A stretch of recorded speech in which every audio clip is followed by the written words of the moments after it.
Hey everybody, this is Sharon and Brad from The Determined Life, and we wanted to take the time to explain exactly our approach to how to keep love alive the second time around, because we both were married at one time, we both were divorced, and we were married for a very long time to two people who we respect, to two people who we still have relationships with.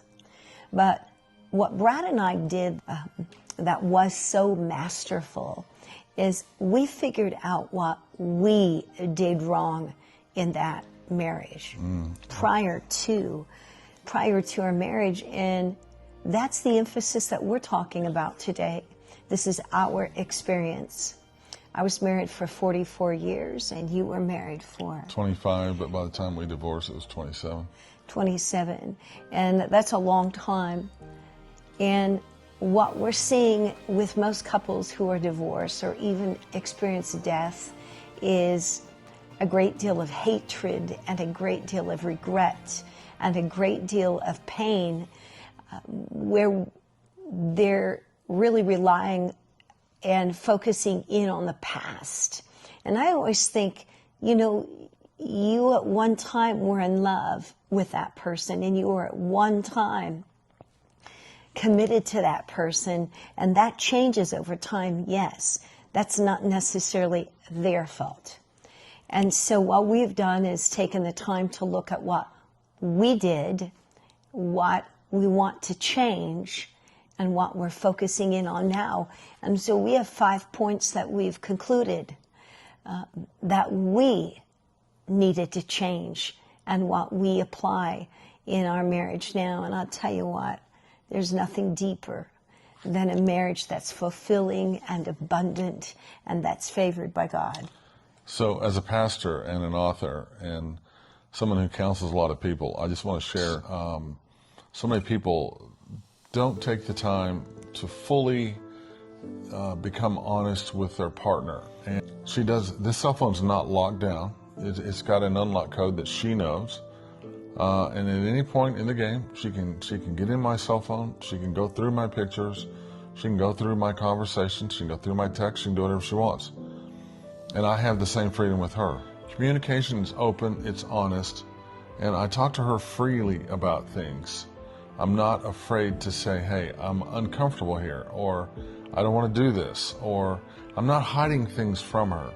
And if I have an issue, I talk to her about it. I don't go off on my own, lock down, and not talk to her, but I stay open and honest. How do you handle that point? The point that I want to make is that Brad is an amazing listener.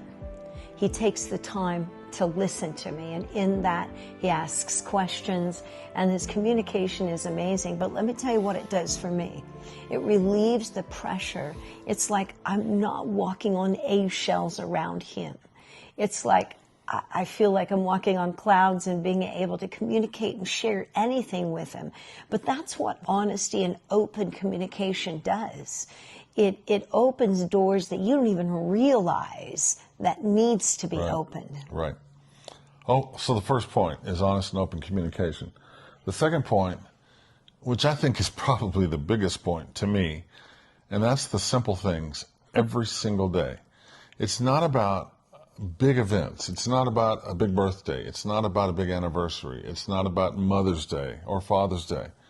Every single day, we treat each other to the point to where when Mother's Day comes, it's another day. Don't get me wrong. When an anniversary comes, it's another day. We may go out to eat or something, but it's not a big deal. So we haven't had to make up for a year's worth of disregard or being so used to each other that we don't see the small things. So for us, the small things are like a cup of coffee. This morning she made me avocado toast. I like to bring things to her. And it's the kind of thing where if I'm going somewhere, I say, as she's training in the house, as she's training clients, I'll say, hey, I'm leaving. I let her know that I've gone. I let her know where I am. I don't have an issue calling her saying, hey, I'm going to be gone for 5 minutes, 10 minutes, 15 minutes. Hey, I'm at the store. What do you need? What can I pick up for you? And if she goes, would you go do something that's going to be a little bit hard harder than what I wanted to do, I don't complain. I just simply go do it. And I think I got you a card once. It was on a day when nothing was going on. And I just said, this card is simply because I love you. No anniversary, no this, no that. It's the small things. I notice her hair. I notice what she's wearing. I can tell you for the last week everything she's had on. I've invested in this marriage. And it's not about the big moments. It's the small moments. The small moments make the big moments better. Living for the big moments is a very scattered, syncopated life that I choose not to live. You know, and from a woman's point of view, this is so huge that we're looking at these moments, because I'm the kind of person that I want an anniversary every single day, every single moment. I want a birthday every single day. And I think living in a convenience world, a world where we can go out and order something and have it delivered in 24 hours. We can have food delivered to us in 30 minutes. We can have all these things so conveniently. We take advantage of that point of view. So the simple things just are so important. It is the now that counts. I want to be able to cherish him. I want him to be able to cherish me. So the simple things do matter. Point 3, I didn't marry an illusion. I wanted somebody smart. I wanted somebody attractive. I wanted somebody physically fit. I wanted somebody who could think on their own. I wanted a real woman, and I married a real woman. That's what I was looking for. See, you have to understand, with Sharon, I don't have drama. There's no drama. There's no getting mad and sulking. There's no, I'm not going to talk to you for 2 or 3 days. There's no calling her friends and saying, you're not going to believe what he did today. Anyway, that's just betrayal, straight up. But I didn't marry an illusion. So in other words, I let Sharon be who Sharon is. And the cool thing is that she's more than I thought she would be, because I let her be who she is. I don't try to dictate her life. I don't try to make her become something else. You know, I just let her be who she was. What I find interesting is we became attracted to this person. We decided to marry this person because we were attracted to this person, and now we're trying to change them? Seems silly to me. You know, if you look at the statistics just in the United States alone, people are attracted to one another. They either A, marry, or B, live with one another, just out of the attractiveness, the sexual attraction. And what happens when all of that leaves you, that attraction, that you get to know the good, the bad, the ugly of them. You know, you take these different directions of you know, it's a struggle to tolerate them. It's a struggle to be around them. And so getting to the depth of who they are is so important. So you might have an illusion of someone and you dream about them and them being perfect. But we're humans. We are all different. We are not perfect. And the biggest thing in the illusion part that you know, of course, I dreamt about it, Prince Charming. He met every checkpoint, as we found out in our previous love series. He was fit, but he was a professional. I love the way he manages people, and I love the way he manages himself. And he accepted me for the fact that I'm a professional, that I'm a movement specialist and a Pilates teacher, and I have a business across the United States. Those things are important, that he accepted me. And I think you were somewhat surprised. I was surprised in the scope of it. So you know what surprises me the most about you? It's kindness. She's a very kind person. And I tried to do the same to her. But it's really easy to be kind to somebody that you cherish. Yeah. And if you're one of these people who've divorced and you look back at the beginning of that first marriage, or that whatever marriage that is, you'll discover that it was amazing and beautiful, right? But what happened to it when you got to the depth of it? Did you just marry because of an illusion? The last point I will make about the illusion is that I also chose not to settle.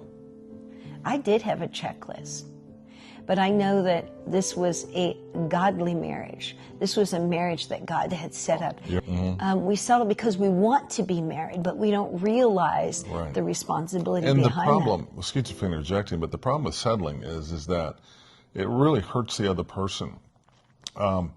It's like people draw, and I know there's a term for it, and I don't really care what the name of the term is, but people start to draw away emotionally from their significant partner or whomever because they're disillusioned and they don't care for that person as much as the one person cares for them. It's like they love them, but they're not in love with them because they married this illusion. And as they got to know them, hey, this is not what I thought this person was going to be. This is not what I bought into. So I'm getting out. And see, that's the issue today. Everybody gets out instead of working harder. Did you cover everything on that point that you wanted to make? I think so. Okay. The fourth point is we forgive quickly, because you're going to step on toes and you're going to do things. So Sharon will tell you, a lot of times when we're shooting video or we're working together and we get tired, I've said things to you and you've said things to me, and we'll say, hey, I don't like that, or don't do that again, or whatever. But we forgive quickly, and then we hug and we say, okay, great, I will work on it. Work on it. I mean, if you're doing something that irritates your partner, stop doing it. Ask your partner, what do you like? What do you want me to do? What part of the relationship do you like from me? What part do you not like? And don't get, and I'm going to say this term, don't get butthurt and get over yourself. Learn to become a partner. It's not about you. The minute that you married, you decided to give. If both people give, you have a great relationship. But if you decide to take, and it's about me, and it's about what I want, that's a horrible way to live. And I look at this as, I'm a huge believer in marriage. And I know 50% of us out there in America are not believers in marriage. And I'm sorry, I am a believer in marriage. I'm a believer that we unite as one.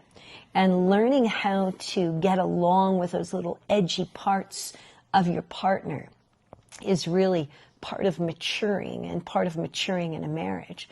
But forgiving quickly is probably the biggest flaw I had in my first marriage. I have to admit that, because there were certain things that he had done that I never forgave. What I did is I buried it. I buried it deep.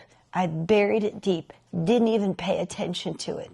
But then it came and it reared its ugly head at times.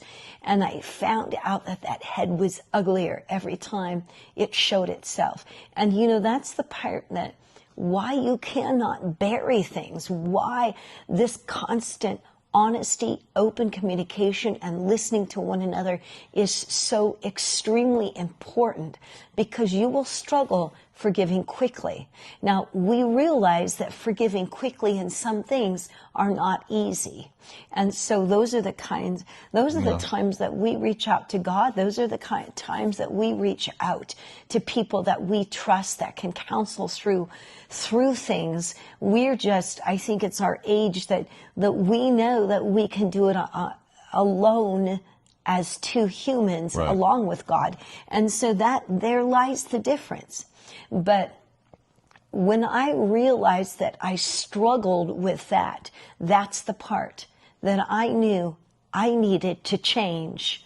And, that's when I spent a lot of time in meditation and prayer, and just like, if you're going to get married again, you've got to deal with this inability to forgive. No more silent treatment, no more going off and slamming cabinets, no more taking long drives without your partner know what's going on.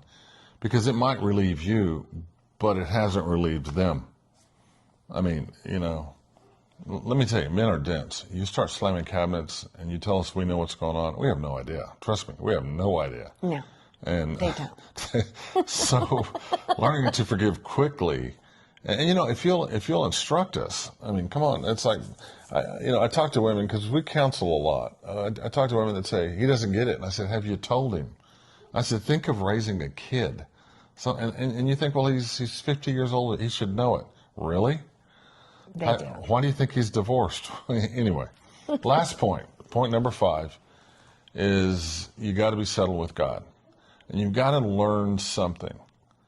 And this is the thing. You have to understand that you're special. You're as special. We're at the Tetons right now looking at probably, in my mind, the most gorgeous mountain range ever. But you're more special than the Tetons. And the fact that God loves you is huge. And once you see that God loves you, then you can love yourself. And then the minute you learn to love yourself, I can now give that love away. And the reason that people don't give love away is they don't understand that they're loved because they don't love themselves. And we did a series on this earlier, but if you're someone who is smug and conceited, that's not love.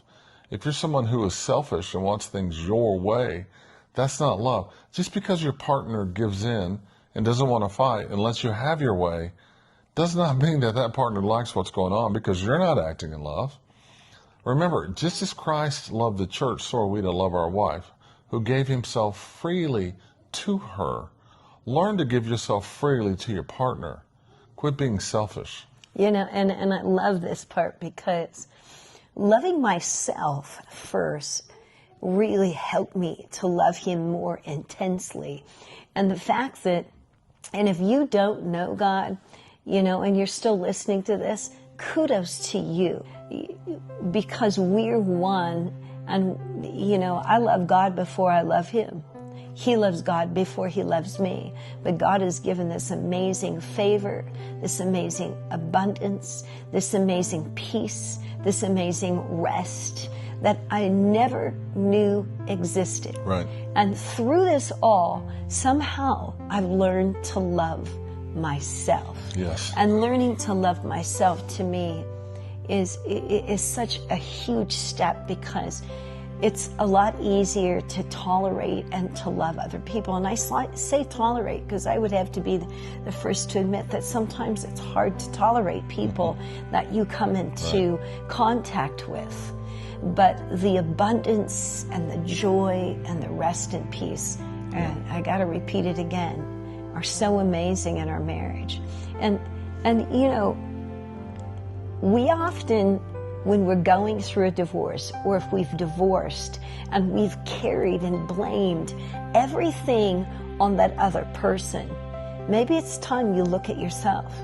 These points that we've made today, Brad and I, it was amazing how we put them down and discovered that these are the things that we're working on. This is our thing. Yeah. And it may not be for you, but it always goes back to forgiveness. So let me sum it up again. Number 1 is honesty and open communication. Number 2 is the simple things in life. The simple things, the daily simple things. Number 3 is don't marry an illusion. Let your partner be who your partner is. Of course, if your partner is abusive or your partner is a habitual cheater, it's time to get out of that one. Number 4 is forgive quickly. And number 5 is don't forgive God. Don't forget about God. Don't forget about God. In fact, God should be the first thing you think of. And if we were to do this list, we would throw God at the top.